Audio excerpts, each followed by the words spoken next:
Segundo a Reis, capítulo 7. Leprosos vão ao acampamento inimigo. Havia 4 homens com lepra, sentados junto à porta da cidade. Por que ficamos sentados aqui, esperando a morte? Perguntaram uns aos outros. Morreremos de fome se ficarmos aqui. Mas também morreremos de fome se entrarmos na cidade, pois não há alimento lá. Vamos sair e nos render ao exército sírio. Se eles nos deixarem viver, melhor, mas se nos matarem, de qualquer maneira teríamos morrido. Ao anoitecer, partiram para o acampamento dos sírios. Quando chegaram às extremidades do acampamento, viram que não havia ninguém ali, pois o Senhor havia feito o exército sírio ouvir o ruído de carros de guerra e o galope de cavalos, e os sons de um grande exército que se aproximava. Disseram uns aos outros: o rei de Israel contratou mercenários hititas e egípcios para nos atacarem. Por isso fugiram ao anoitecer, abandonando tendas, cavalos, jumentos e tudo mais, e correram para salvar a vida. Quando os leprosos chegaram às extremidades do acampamento, foram de uma tenda a outra, comendo e bebendo. Pegaram a prata, o ouro e as roupas que encontraram, e esconderam tudo. Por fim disseram uns aos outros: isto não é certo. Este é um dia de boas notícias, e não contamos a ninguém. Se esperarmos até o amanhecer, seremos castigados. Venham, vamos voltar e dar as notícias no palácio. Então voltaram à cidade e relataram aos guardas do portão o que havia acontecido. Fomos ao acampamento sírio e não havia ninguém, disseram eles. Os cavalos e os jumentos estavam amarrados e as tendas todas armadas, mas não havia ninguém por ali. Os guardas gritaram anunciando a notícia no palácio: Israel saqueia o acampamento. O rei se levantou no meio da noite e disse aos seus oficiais: vou explicar o que aconteceu. Os sírios sabem que estamos morrendo de fome, por isso deixaram o acampamento e se esconderam nos campos. Estão à nossa espera para nos capturar com vida e conquistar a cidade quando sairmos. Um de seus oficiais disse: seria melhor que enviássemos espiões para ver. Eles podem usar 5 dos cavalos que sobraram. Se acontecer alguma coisa com eles, não será pior que se ficarem aqui e morrerem com o restante de nós. Assim prepararam 2 carros de guerra com cavalos, e o rei enviou espiões para ver o que havia acontecido ao acampamento sírio. Foram até o rio Jordão, seguindo o rastro de roupas e equipamentos que os sírios tinham abandonado, em sua fuga desesperada. Os espiões voltaram e contaram tudo ao rei. Então o povo correu e saqueou o acampamento sírio. E de fato, naquele dia, 6 litros de farinha fina foram vendidos por apenas 12 gramas de prata. E 12 litros de cevada também foram vendidos por apenas 12 gramas de prata, como o Senhor tinha dito. O rei colocou o oficial que o auxiliava para controlar o movimento à porta da cidade, mas ele foi derrubado, pisoteado e morto quando a multidão correu para fora. Tudo aconteceu, portanto, conforme o homem de Deus tinha dito, quando o rei foi à sua casa. O homem de Deus tinha dito ao rei: amanhã, a esta hora, na porta de Samaria, 6 litros de farinha fina custarão apenas 12 gramas de prata, e 12 litros de cevada também custarão apenas 12 gramas de prata. O oficial do rei havia respondido: ainda que o Senhor abrisse as janelas do céu, isso não poderia acontecer. E o homem de Deus tinha dito: você verá com os próprios olhos, mas não comerá coisa alguma. E assim aconteceu, pois ele foi pisoteado pelo povo à porta da cidade e morreu. Segundo a Reis, capítulo 8, a mulher de Sunem volta para casa. Eliseu tinha dito à mulher cujo filho ele havia ressuscitado: reúna sua família e mude-se para outro lugar, pois o Senhor proclamou sobre a terra de Israel uma fome que durará 7 anos. A mulher seguiu a instrução do homem de Deus, reuniu sua família e mudou-se para a terra dos filisteus, onde ficou 7 anos. Ao final dos 7 anos, a mulher voltou da terra dos filisteus e foi ao rei para reaver sua casa e suas terras. Quando ela chegou, o rei falava com Geazi, o servo do homem de Deus. O rei havia acabado de dizer: conte-me alguns dos grandes feitos de Eliseu, e Geazi lhe falava sobre a ocasião em que Eliseu havia ressuscitado um menino. Naquele exato momento, a mãe do menino entrou e apresentou ao rei sua petição para reaver a casa e as terras. Veja, ó meu senhor, o rei, exclamou Geazi. Esta é a mulher e este é o filho dela que Eliseu ressuscitou. É verdade? Perguntou o rei à mulher. E ela lhe contou o que havia acontecido. Então o rei ordenou a um de seus oficiais: providencie que tudo seja devolvido a ela, incluindo o valor das colheitas realizadas durante o tempo em que esteve ausente. Hazael mata Ben-Hadad. Eliseu foi a Damasco, capital da Síria, onde o rei Ben-Hadad estava doente. Quando alguém disse ao rei que o homem de Deus tinha chegado, o rei disse a Hazael: leve um presente para o homem de Deus.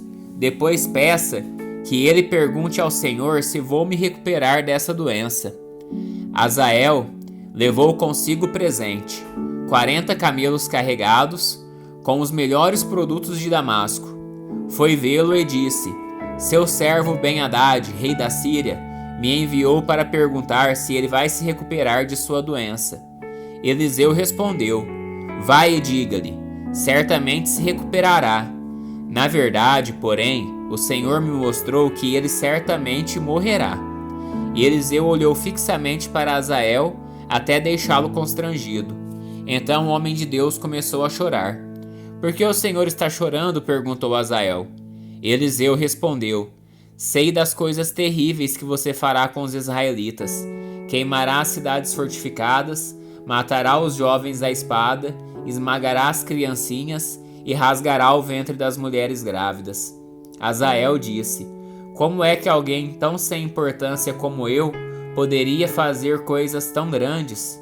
Eliseu respondeu: o Senhor me mostrou que você será rei da Síria. Hazael se despediu de Eliseu e quando voltou, o rei lhe perguntou: o que Eliseu lhe disse? Hazael respondeu: disse que o Senhor certamente se recuperará.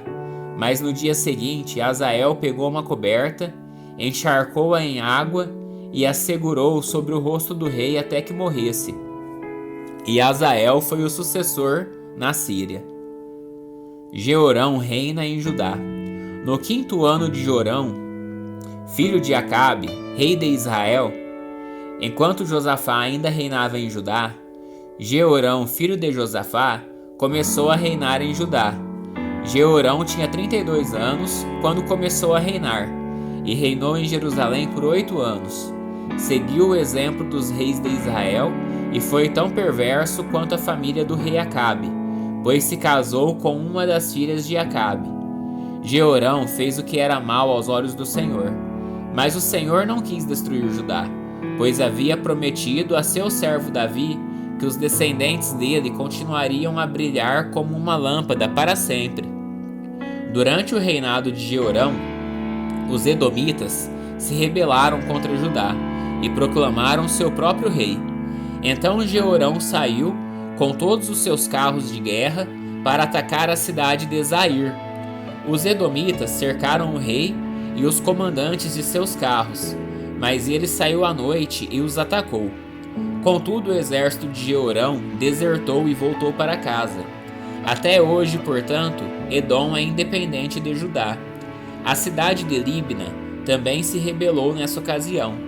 Os demais acontecimentos do reinado de Jeorão e tudo o que ele fez estão registrados no livro da história dos reis de Judá.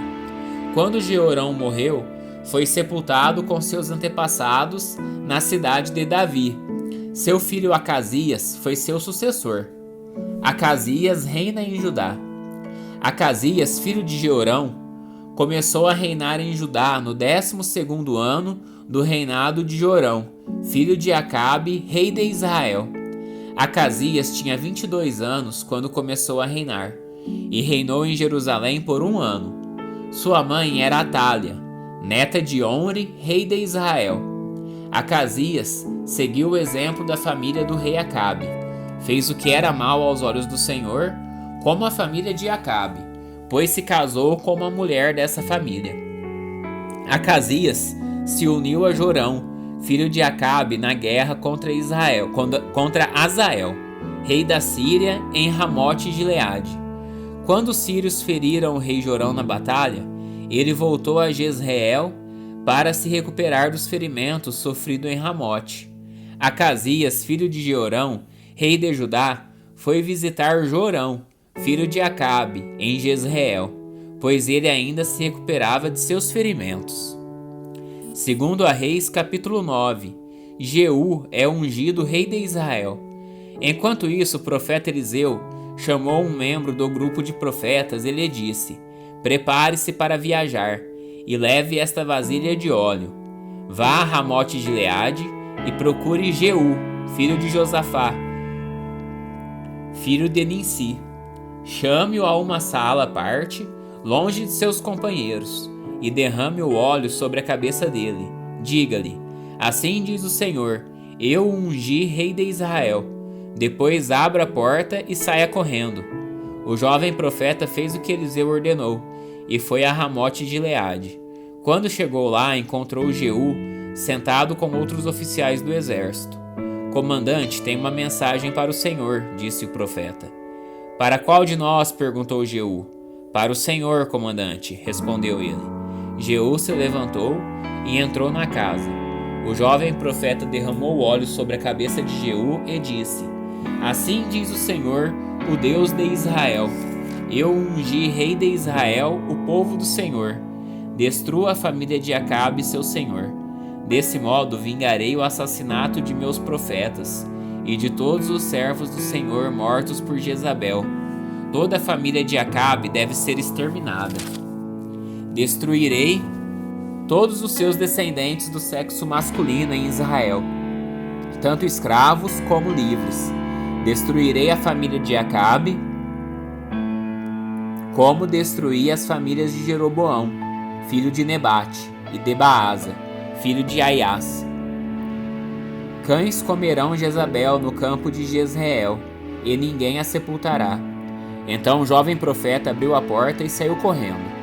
Jeú voltou aos outros oficiais do rei, e um deles perguntou: o que esse louco queria? Está tudo bem? Vocês conhecem gente desse tipo, e as coisas que eles dizem, respondeu Jeú. Você está escondendo algo, disseram. Conte-nos o que ele disse. Então Jeú lhes contou. Ele me disse assim: diz o Senhor, eu ungi rei de Israel. No mesmo instante, eles estenderam suas capas sobre os degraus para Jeú passar. Tocaram a trombeta e gritaram: Jeú é rei. Jeú mata Jorão e Acasias. Assim Jeú, filho de Josafá, filho de Ninsi, liderou uma conspiração contra o rei Jorão. O rei Jorão havia estado com o exército em Ramote-Gileade, onde defendeu Israel do exército de Azael, rei da Síria. Contudo, o rei Jorão tinha sido ferido na batalha e voltou a Jezreel para se recuperar dos ferimentos causados pelos sírios. Jeú disse aos homens que estavam com ele: se querem que eu seja rei, não deixem que ninguém saia da cidade e vá a Jezreel contar o que fizemos. Em seguida, Jeú subiu numa carruagem e foi a Jezreel, onde o rei Jorão se recuperava de seus ferimentos.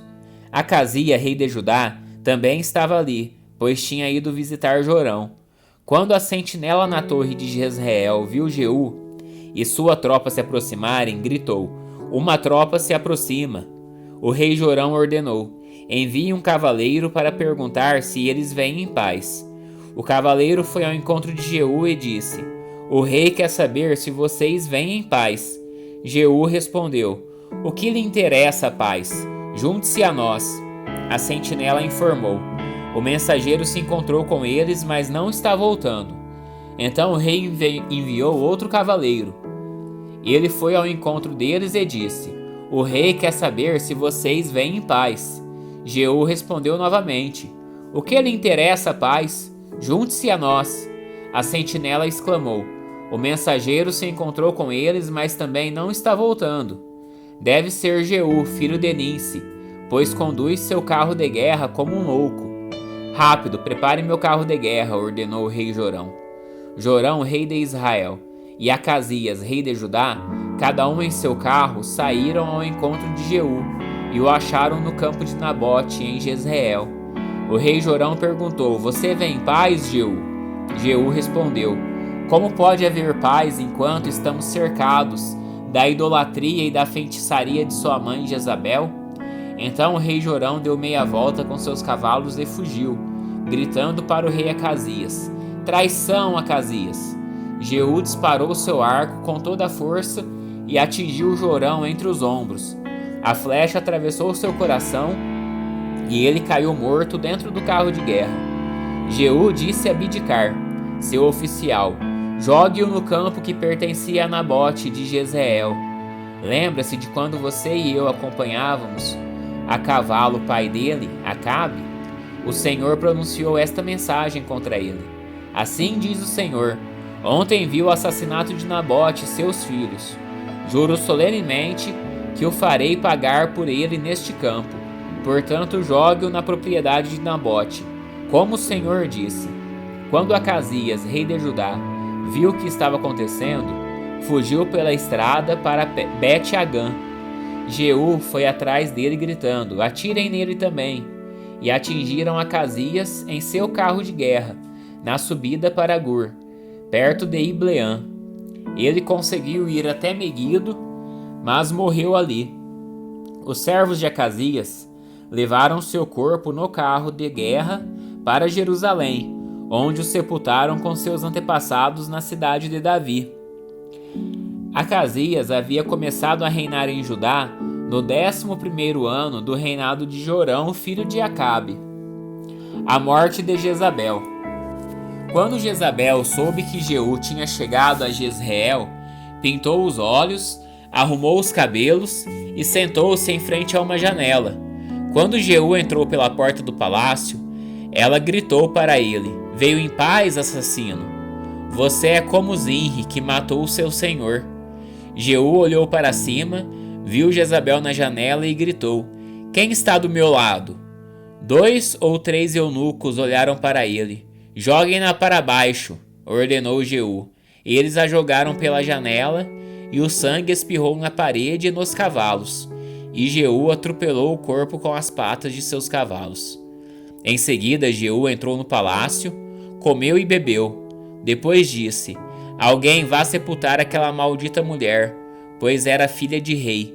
Mas quando foram sepultá-la, só encontraram o crânio, os pés e as mãos. Quando voltaram e contaram a Jeú, ele disse: Isso cumpre a mensagem do Senhor, anunciada por meio de seu servo Elias, de Tisbe. Cães devorarão o corpo de Jezabel no campo de Jezreel.